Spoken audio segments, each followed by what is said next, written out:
Stock markets in Europe are largely flat this morning, with the UK's FTSE 100 index currently up only about 5 points, while the Euro Stoxx 50 index is lower by around about 7 points. The DAX in Germany is off around about 12 points. US stock futures are also drifting lower. In the currency space, the dollar is weaker against its rivals.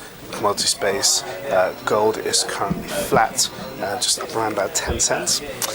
Approval bond yields are a little wider across the board, and core government bonds are tracking a little higher, but not by too much. So it is a somewhat risk-off session at the moment. Good morning, I'm Ishaq, Siddiqi, and welcome to your daily market bite. I'm going to give you a quick idea of what's going on in financial markets today. So we've had an uninspiring session in Asia, where the Chinese market was lower, but it was a bit mixed across the region, with the Australian market hitting a 5-year high. Going into the European session this morning, investors are contending with the release of the non-farm payrolls data for the month of September. It's a delayed release due to the government shutdown in the US for the last 2 weeks, in which many economic data releases were put on hold. So now we're going to get the release. It's a Tuesday.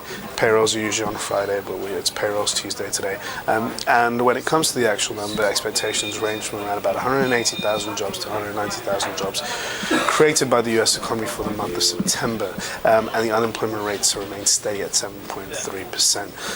Now, the big question for a lot of people is, how is the market going to react if we get a number which is below expectations of 180 to 190 or above expectations?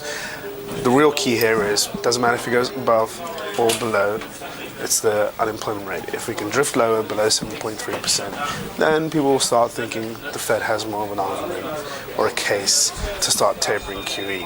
However, given the fact that we've had this fiscal situation in the US, and the fact that the measures that are in place right now, this deal is very short term, as it only funds the US government till the start of the year, and also the US will have to look at raising the debt ceiling again sometime early in February.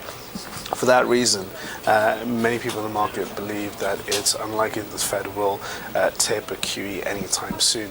Now, if we get a number which is going to be below, or is somewhere below the 180,000 mark, it's likely to be taken as a positive, because it would mean that essentially the US economy was underperforming against expectations before the actual US government shutdown, so it was weak already, which is supportive of QE. Now, if it's a stronger number, markets will dismiss it, because it will say essentially it's a backward-looking indicator. It doesn't factor in the US government shutdown, so it's a bit more complicated to assess it.